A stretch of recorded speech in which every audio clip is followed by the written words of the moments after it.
Hello? The use of depleted uranium in the ongoing conflict between Russia and Ukraine is currently under consideration, and it is believed that it will make the situation much worse. So what is depleted uranium ammo? How dangerous is it? Let's find out in this video. First of all, let's take a look at what depleted uranium is. As you may know, in order to produce nuclear weapons, one needs to use a special element called uranium-235. However, 235U is very rare in nature. Therefore, in order to have a high concentration of 235U, a process called uranium enrichment is used. In this process, the material is fed into a machine, which separates uranium-235. However, because the separation process is not 100% efficient, the waste material still contains some 235U, but at a much lower concentration, and this is what is known as depleted uranium. Depleted means that it has less uranium-235. So why do people use uranium-235 to make weapons, specifically for making ammunition for certain types of tanks or airplanes? Well, you may not know this, but since World War II, tanks and armored vehicles have been designed with a layer of extremely high-temperature hardened steel, making them very durable. The inner layers are also reinforced very strongly, so when conventional steel bullets are fired at a tank, it's like scratching an itch, which is why tanks and armored vehicles have developed the need for armor-piercing ammunition. But how do they make it? Well, imagine this: if your dad buys a brand new Rolls-Royce, you can throw a balloon at it and it won't be a problem. But if you throw a heavy iron ball the same size as the balloon at the car, you will immediately become an orphan. This shows that the heavier the bullet, the greater the momentum and the better the armor-piercing ability. At first, people thought of using tungsten, candidates in the heavy metal industry. It has a very heavy specific gravity and is much harder than steel, making it a formidable opponent to tank armor. However, during World War II, the amount of tungsten was not enough to meet the demand and quickly became scarce. Therefore, Nazi Germany had to find an alternative solution, and that was depleted uranium.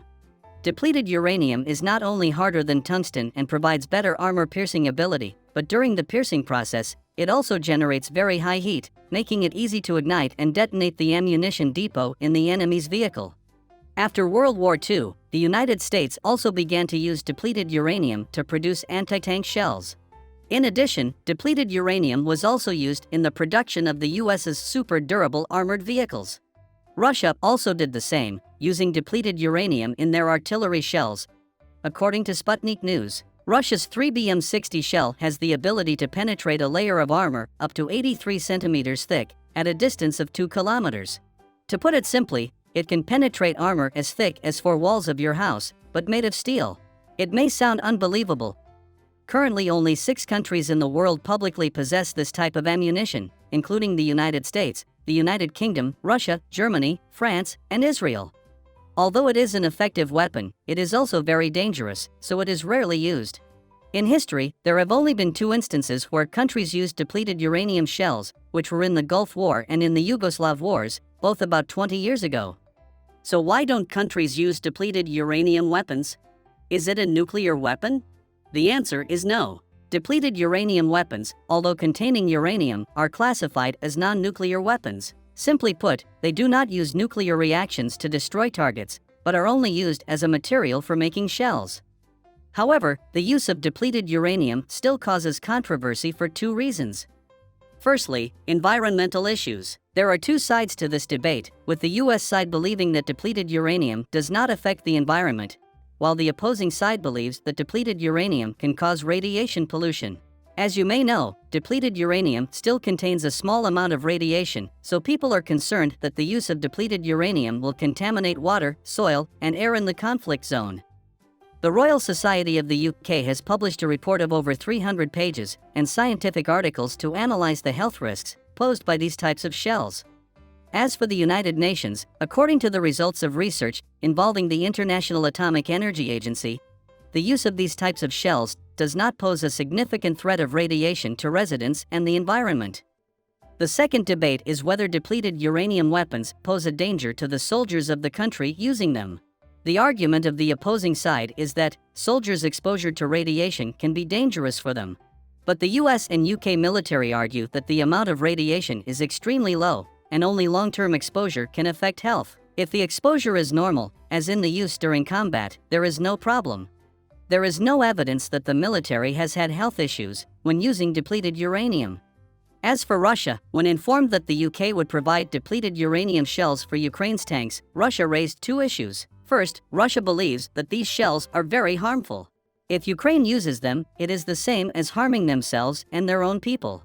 Russia cites the example of the US using depleted uranium shells in the Iraq War and NATO using them in the Yugoslav wars.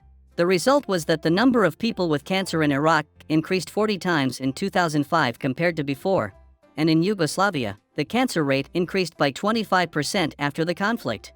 Russia also said that NATO soldiers who participated were also affected, with over 4,000 people diagnosed with cancer, including 330 deaths. However, according to studies conducted by the US, cancer rates are not related to depleted uranium weapons, and the US claims that Russia is opposing the use of these weapons out of fear of losing. Russia has stated that it will respond proportionally. So now you understand the nature and main effects of depleted uranium shells. As for whether they are harmful to the environment, it is still a controversial issue.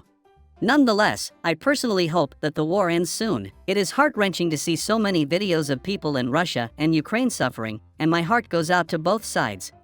Thank you for watching the video. Please leave your comments and subscribe now to never miss a video, and let's learn together. See you again.